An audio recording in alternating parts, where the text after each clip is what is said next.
The alien warship hovered above a dark green planet.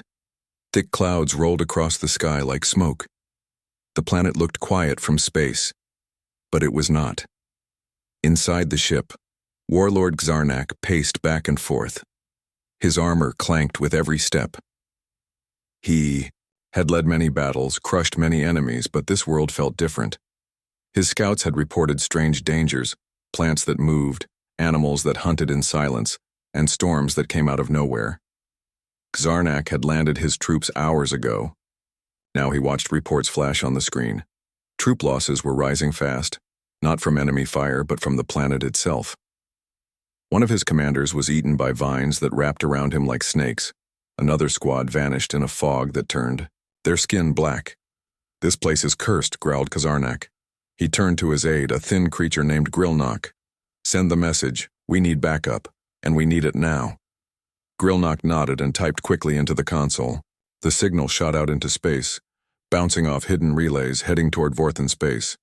Meanwhile, on Earth, far away in a cold part of Colorado, a small team sat in a dark room. They wore plain clothes, but they were not ordinary soldiers.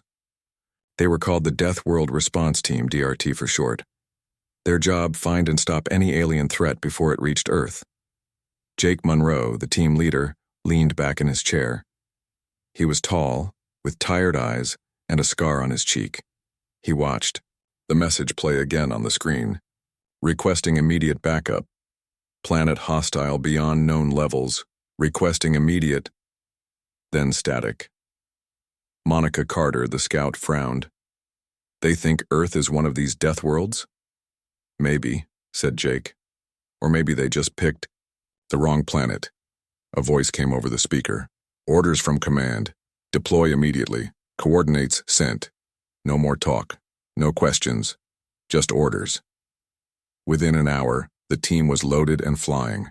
Their ship, painted black and silent, cut through the sky like a knife. As they flew, Monica looked at the data again. "This planet shouldn't exist," she said. "It's too dangerous.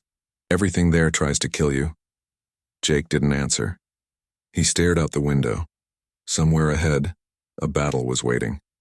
Not against aliens, but against something worse. Something that didn't care who you were or where you came from. Something that only wanted you dead. The DRT ship landed in a thick forest just after sunset. Trees stretched high like giants. The air was heavy and smelled like wet dirt and something else, something sharp like burning metal. Jake Monroe stepped off the ramp first, his boots pressing into the soft ground. Monica Carter followed close behind, her eyes scanning the shadows between the trees. The rest of the team came out quietly, weapons ready. They had expected alien soldiers waiting to attack. Instead, they found silence. Too much silence. Monica raised a hand. "Something's wrong," she whispered. "No birds, no bugs, nothing." Jake didn't like it either.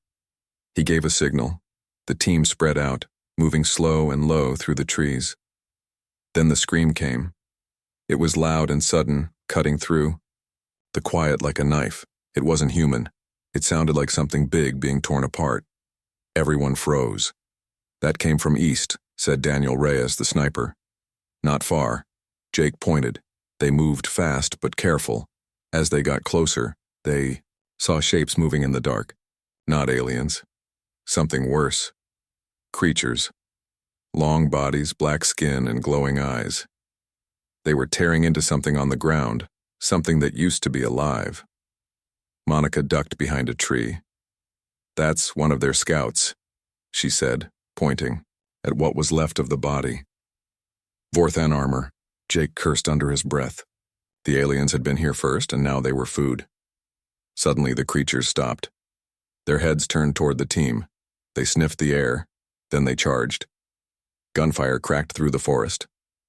Monica fired short bursts, dropping 2 of them before they could get close. Jake rolled behind a log, firing as more came from the trees. One leapt at Daniel. He barely dodged in time, slicing it open with his blade. Then lights lit up the sky. From above, alien dropships flew in fast. Beams of light shot down, and Vorthan soldiers dropped onto the battlefield. They saw the humans and opened fire. Now it was chaos. The DRT fought back, switching targets from monsters to aliens in seconds. Monica pulled a grenade and tossed it into a group of enemy soldiers. Jake shouted over the noise, "We need to move!" They ran, bullets flying past them. One of the creatures grabbed a Vorthan soldier and bit into his neck. The soldier screamed once, then went silent. As the team escaped into the trees, Monica looked back. "They think we're the enemy," she said. Jake wiped blood from his face. "Then we'd better make sure they find out the truth before something worse finds us all." The team ran until their legs burned. Trees blurred past them as they pushed deeper into the forest. Behind, the sounds of battle faded, replaced by the soft rustle of leaves and distant howls. They stopped near a broken stream. The water was dark, and the air smelled like rot. Monica crouched low, catching her breath. "We can't keep running," she said. "We need a plan." Jake looked at the others. They were tired, hurt, and out of time. He knew she was right. "We take one of them alive," he said. "Find out what they know." It didn't take long. Hours later, they found a lone Vorthan soldier scavenging for supplies. He was weak, injured, and clearly terrified. Monica took him down with a stun shot before he could scream. They tied him up and brought him to a hidden cave. His name was Grillnock. He had 4 eyes and shaky hands. At first, he wouldn't talk, just stared at them like they were monsters. Then Jake leaned close. "You think we're bad?" he asked. "Look outside. That thing out there. It mimics voices. It learns. And it's not the worst of what this planet has." Grillnock swallowed hard. Monica showed him footage from their helmet cam, of the black creatures, of trees that moved, of the sky turning red with storms that burned skin. "You called for backup," she said. "But no one's coming. Not fast. Enough." Grillnock finally spoke. "This world, it hates us." "So do we," said Daniel, arms crossed. "But we're still here." After some more talking, and a little fear, Grillnock agreed to help. He knew where his squad had set up base before they all died. There might be supplies, maybe even a working beacon. The deal was made. He helped them reach the drop site, and they got him off planet. They moved at dawn. The forest was quiet, but not peaceful. It felt like something was watching them. As they walked, Monica kept an eye on Grillnock. He stumbled often, his wounds slowing him down. "Why are you helping us?" she asked. He looked at her with tired eyes. "Because I don't want to die here." They reached the drop site by midday. Smoke rose from burned-out ships. Bodies lay scattered, some alien, some not. Inside a half-crushed command post, they found what they needed: food, weapons, and a working comms unit. Jake powered it on. Static filled the air. "We've got 2 days before anyone hears this," he said. "We move fast or we don't make it." Monica looked around. "And hope nothing else finds us first." In the distance, something growled, not human, not animal. Something new, something hungry. Inside the broken base, the air was thick with dust and the smell of burnt metal. The walls were cracked, and lights flickered like dying stars. Jake Monroe wiped sweat from his brow as he worked, on the comms unit. Static buzzed through the speaker. Monica Carter stood near the door watching the forest beyond. Grillnock sat nearby, holding his wounded arm. His breathing was shallow. Daniel Reyes searched the room for anything useful. He found a datapad and handed it to Monica. "This might help." She turned it on. Lines of alien text filled the screen. With some effort, she translated parts of it. "They weren't just here for shelter," she said. "They were studying the planet." Jake looked over. "What kind of study?" Monica scrolled down. Her face went pale. "They think this place was made, designed, to kill." Grillnock nodded weakly. "Long ago something came here. Not Vorthon. Something older. They built this world to destroy anyone who landed. That explains why everything wants us dead," Daniel muttered. Monica kept reading. "The biosphere adapts fast. It learns from what it kills. That's why the creatures change. That's why they're so good at hunting us. Jake thought for a moment. Then Earth. Monica met his eyes. Could be next. Outside, thunder rolled. The sky darkened. Trees swayed even though there was no wind. Without warning, the ground shook. A deep growl echoed from below. The floor cracked open. Something moved beneath them. Move! Jake shouted. They ran toward the exit, but the shaking grew worse. A section of the ceiling collapsed. Dust and smoke filled the air. Monica slipped on the broken floor. Before she could get up, something rose from the crack in the ground. It was not like the black creatures they had fought before. This thing was different. Part plant, part animal. Its skin pulsed like a heartbeat. Eyes blinked all over its body. It lunged. Daniel fired. Bullets tore into it, but it didn't stop. Grillnock screamed. The creature wrapped around his leg and pulled. Jake grabbed Monica and pulled her up. We have to go. They ran outside just as the building began to collapse behind them. The creature dragged Grillnock into the earth before he could scream again. No, Monica yelled, but there was nothing they could do. As they caught their breath in the open air, Jake looked back at the ruins. If this world was built to kill aliens, he said, then why does Earth feel the same way? Monica stared at him. You think we were made too? Jake didn't answer. He looked at the sky instead. Something old had left something behind, and now it was waking up. The forest was closing in. Jake, Monica, and Daniel moved fast through the trees. Behind them, the broken base was gone, swallowed by the earth.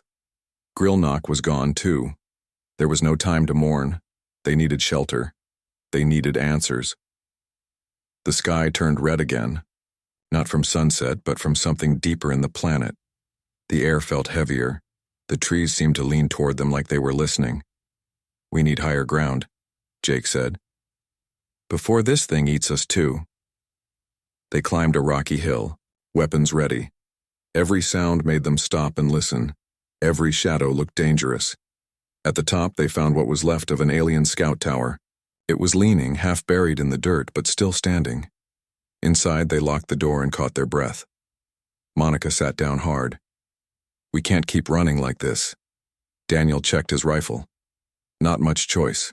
Everything here wants us dead. Jake looked at the control panel. Sparks flew from broken wires. He pulled off his gloves and got to work. After a few minutes, the screen flickered on. More data, more files. Monica leaned in. She translated as fast as she could. This world.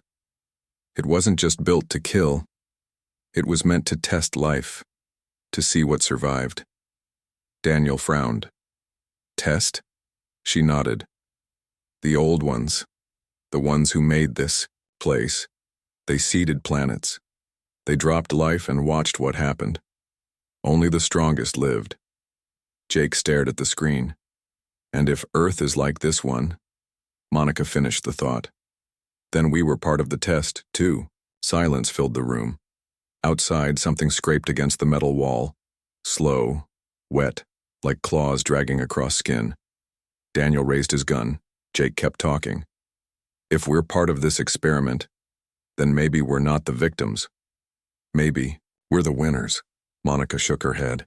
That doesn't matter if we don't live long enough to use it. Just then the lights went out. A loud crash came from below. The floor groaned. The thing outside was digging. They're coming in, Daniel whispered. Jake grabbed the data pad. We take this with us. It might be the only thing that saves Earth. Monica looked at the only window. Red eyes blinked in the dark. Too late, she said. The wall tore open. Something huge and wet forced its way inside. Jake fired first. Monica followed. Daniel threw a flash grenade and shouted, "Move!" They jumped through the broken window and hit the ground running. Behind them, the tower collapsed into itself, swallowed by the hungry earth. They didn't look back. They couldn't. There was no more time. The sky burned red as the alien fleet arrived. Ships shaped like claws dropped from the clouds, firing bright beams of light into the forest below. Trees exploded. The ground shook. Jake Monroe, Monica Carter, and Daniel Reyes ran through the smoke and fire. They had only one goal now. Reach the old drop site and send their warning to Earth. Behind them, the planet fought back. Thick vines rose from the earth like snakes. Trees moved, shifting to block their path. The air was full of growls and hisses and things that wanted them dead. They reached the clearing just as a Vorthan command ship landed. Heavy doors opened. Dozens of soldiers stepped out, weapons raised. There would be no talking this time. Jake didn't wait. He fired first. Monica and Daniel followed. Lasers cut through the air. One alien fell, then another, but they were outnumbered. A blast knocked Monica off her feet. Daniel pulled her up. "We can't win this." Jake looked at the signal booster behind enemy lines. It was their only chance to send the message. If they failed, Earth wouldn't know the truth until it was too late. "I'll draw fire," he said. "You two get to the beacon." Monica shook her head. "No way." "This isn't a choice," Jake said. "Go." He charged forward, shooting and moving fast. The aliens turned toward him. Bullets tore into the dirt beside his feet. Monica and Daniel ran low, slipping between trees and broken metal. They reached the beacon just as more enemies arrived. Daniel covered her while she worked. The screen flickered. She typed fast, sending the data, what they learned, what Earth was, and the warning about the Vorthan attack. Then she hit send. The beacon pulsed once, then again. A beam shot into the sky. "It's done," she whispered. Above, something changed. A new signal reached Earth. Back home, leaders watched the message play. Scientists stared in shock. Soldiers stood ready. Earth was not just a world anymore. It was a power rising in the stars. On the battlefield, Jake was bleeding. He was down to his last few bullets. Monica and Daniel ran to help, but the aliens had formed a line. Then the sky lit up. From orbit, Earth's hidden satellites fired. Lasers struck the battlefield. Explosions tore through enemy lines. Earth had answered the call. Jake smiled through the pain. "We're not running anymore." The sky lit up as Earth's weapons struck from above. Lasers burned through alien ships. Explosions tore through the forest, flipping metal and bodies into the air. Jake Monroe lay on the ground, breathing hard. His side was bleeding. Smoke filled his lungs. Through blurred eyes, he saw Monica pull him behind cover. Daniel fired round after round, keeping the remaining Vorthan soldiers back. Then the tide turned. From orbit, Earth had launched more than just weapons. Drop pods fell, like fireballs. Inside them were more DRT teams. Reinforcements sent the moment the beacon had sent its signal. The first pod hit the ground with a loud boom. The hatch blew open. Soldiers in dark armor charged out, guns blazing. Monica helped Jake stand. "We did it," she said. "They heard us." Jake coughed. "Not done yet." The Vorthan commander, a tall alien with black armor, tried to retreat to his ship. But before he could reach it, a blast from orbit hit the landing pad. The explosion threw him off his feet. Monica ran forward. She pointed her gun at his head. "You came here thinking this planet was yours," she said. "You should have listened to your own fear." The alien groaned. "You don't understand what you've started." "No," she said, "but we're ready for whatever comes next." Above, more Earthships arrived. Fighters flew past the burning battlefield. Humanity was no longer hiding. Back on Earth, world leaders met in secret. Scientists studied the data sent from the planet. What they learned changed everything. Earth was not just another world in the galaxy. It was one of the old ones, a survivor of the same test that built the Deathworlds, and now it was awake. Weeks later, Jake stood on a military base in Colorado. He still carried scars from the fight.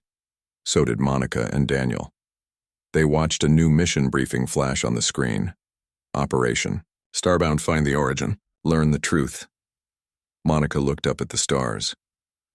"We're not just survivalists anymore." Jake nodded.